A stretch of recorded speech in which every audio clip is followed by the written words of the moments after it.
Baik, saya di sini sebagai dosen pengampu mata kuliah futsal untuk jurusan Prodi Pencaskesrek. Kebetulan pada kesempatan ini adalah semester 7 dari S1 Pendidikan Jasmani Kesehatan Rekreasi STKP PGRI Sumeneb. Jadi video tutorial ini dibuat agar futsal itu bisa berkembang. Dengan adanya video tutorial ini diharapkan nantinya semua orang yang melihat ini tahu bagaimana pelanggar futsal itu terjadi. Dan kami juga tidak dibatasi oleh pandemi. Jadi meskipun pandemi, kita masih tetap bisa berkreativitas. Assalamualaikum warahmatullahi wabarakatuh. Salam olahraga. Jaya. Kami, mahasiswa STKP PGRI Sumeneb, Prodi PJKR, Angkatan 2017, akan membuat video tutorial tentang perwasitan bola futsal. Bagaimana videonya? Mari simak.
Perlengkapan wasit itu ada kartu kuning, kartu merah, ada koin, kartu pelanggaran, jam tangan, stopwatch, peluit, kaos tim wasit, dan sepatu futsal.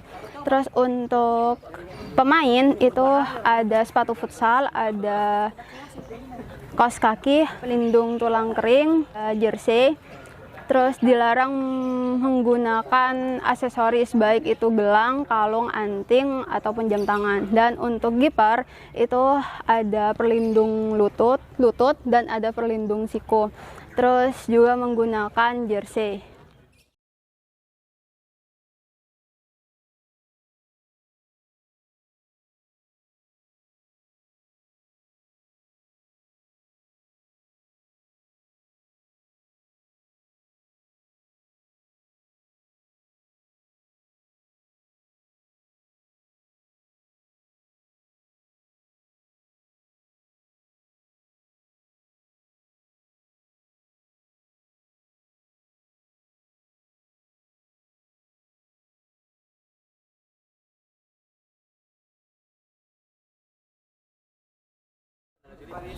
Dalam permainan futsal, pertandingan dilakukan selama 2 kali 20 menit. Sebelum melakukan pertandingan, kedua kapten akan dipanggil oleh wasit satu untuk melakukan toss koin untuk memilih bola atau tempat.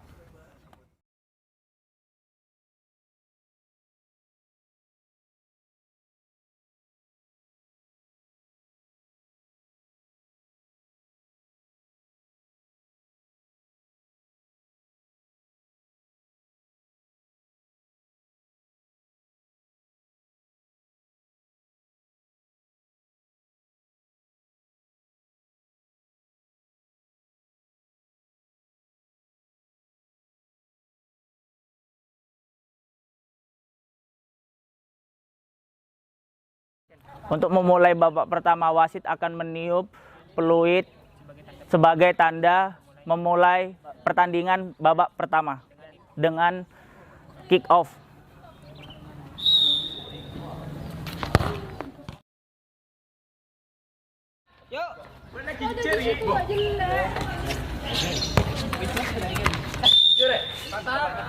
Oke, setelah terjadi out, pemain akan melakukan kick in untuk memulai kembali pertandingan.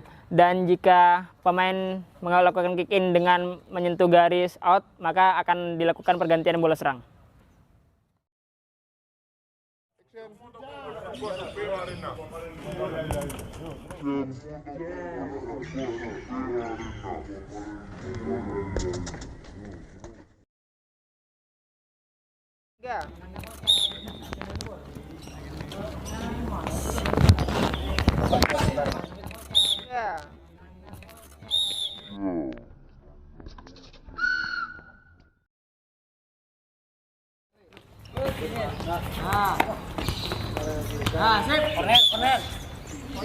Untuk yang selanjutnya adalah corner. Corner adalah sebuah tendangan yang dilakukan di sudut lapangan. Corner terjadi apabila pemain atau tim penyerang itu ketika menendang bola terkena sentuhan atau tepisan dari tim lawan.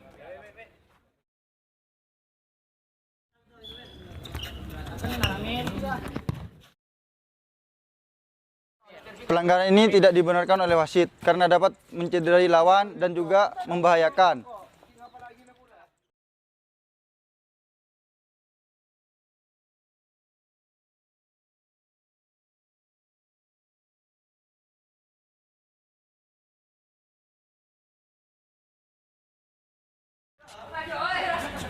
Mengambil bola dari belakang merupakan bagian dari pelanggaran direct. Dan wasit di situ berhak memberikan sanksi berupa kartu kuning, kartu merah. Apabila pelanggarannya keras, wasit berhak memberikan kartu merah. Dan kalau ringan, wasit berhak memberikan kartu kuning.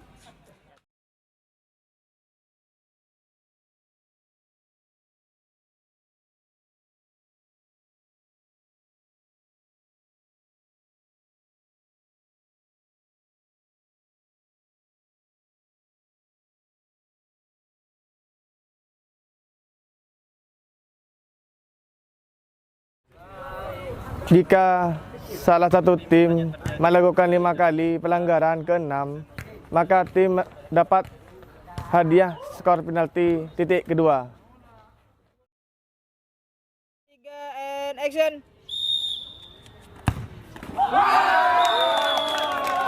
Oh, gol. Ya, gol terjadi apabila bola berhasil melewati secara keseluruhan dari garis gawang. Dan gol dikatakan sah apabila gol tidak tersentuh tangan dari pemain yang menyerang. Apabila tersentuh dari tim penyerang, maka gol akan dianggap tidak sah.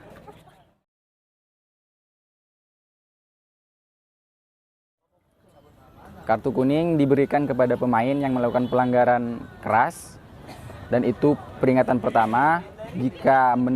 Jika melakukan pelanggaran keras lagi, itu akan diberikan kartu kuning kedua dan disertakan dengan kartu merah.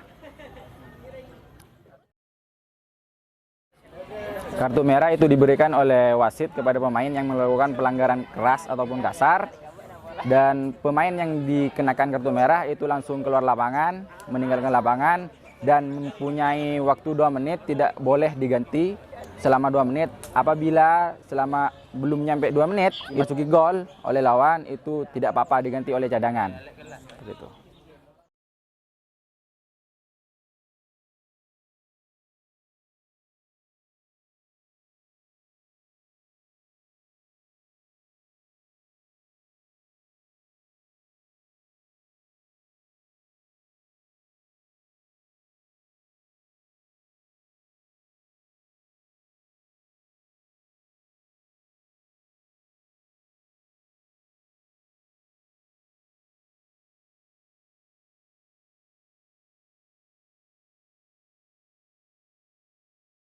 Jika terjadi gol dari lemparan kiper dan tidak menyentuh pemain lawan, yaitu gol tersebut dinyatakan tidak sah.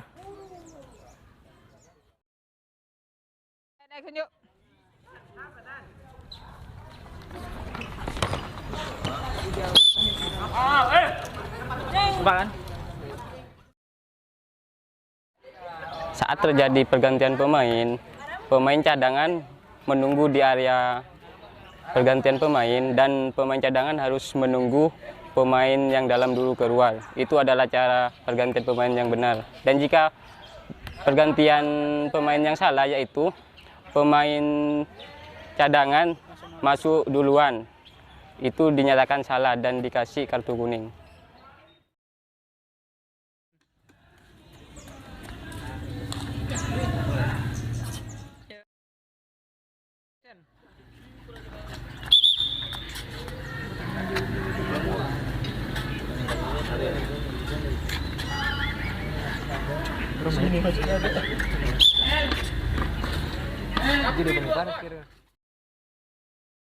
Kick off kedua dilakukan setelah pertandingan babak pertama selesai dan pemain berganti tempat untuk melakukan kick off yang kedua.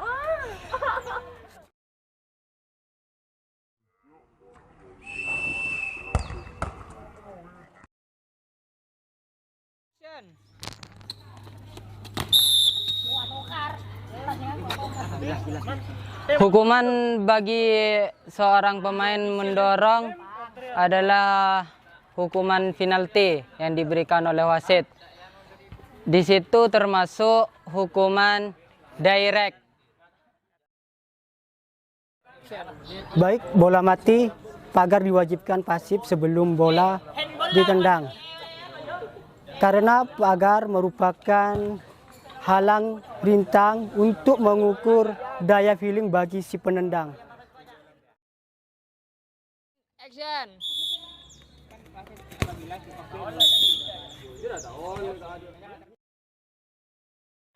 Handball adalah salah satu pemain yang dengan sengaja atau tidak disengaja tangannya memegang bola di kotak penalti.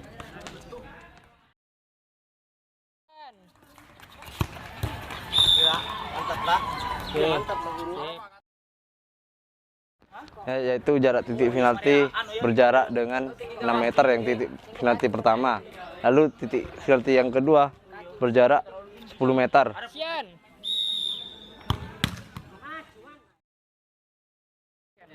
Dalam peraturan bola futsal, titik penalti, maka dalam penendang penalti sebelum bola ditendang, maka penjaga gawang tidak boleh maju ataupun melebihi garis. Nah, ketika bola dikena blok, maka penalti harus diulang.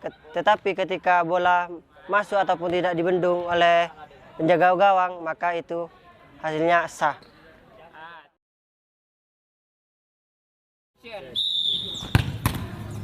Ah, goblok sini tuh.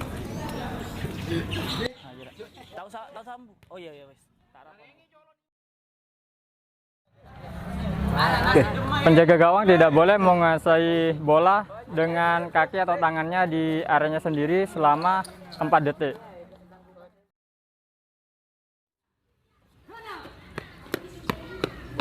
Putarin siapa sih juga kawan? Oh iya wes lah, final lah. Tara aja pekeran. Oke, manis Pak. Pemain tidak boleh mengangkat kakinya terlalu tinggi karena bisa mencederai pemain lawan dan menjatuhkan lawan. Pelanggaran ini termasuk dalam pelanggaran indirect.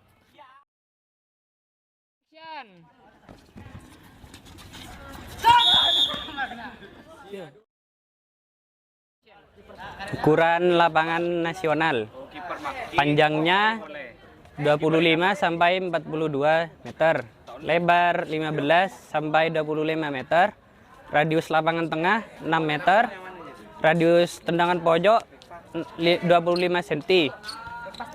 Ukuran lapangan nasional internasional. Panjang 38 sampai 42 meter. Lebar 18 sampai 25. Garis tengah radiusnya 6 meter. Radius tendangan pojok 25 cm. Tendangan penalti 6 meter dan yang kedua 10 meter.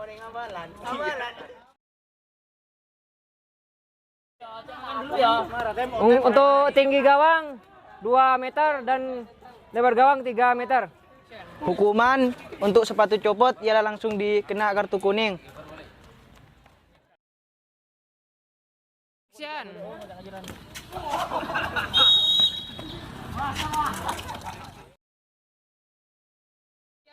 Dalam permainan bola futsal ada jeda babak yang disebut dengan time out.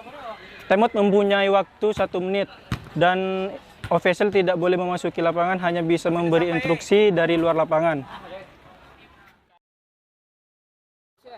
Back pass adalah pelanggaran yang dilakukan oleh pemain mengembalikan bola ke kiper sebelum melewati garis tengah atau dikena oleh lawan.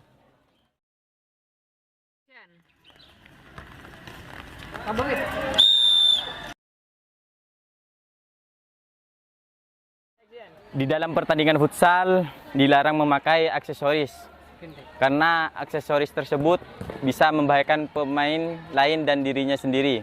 Apabila pemain melanggar akan dikenakan kartu kuning.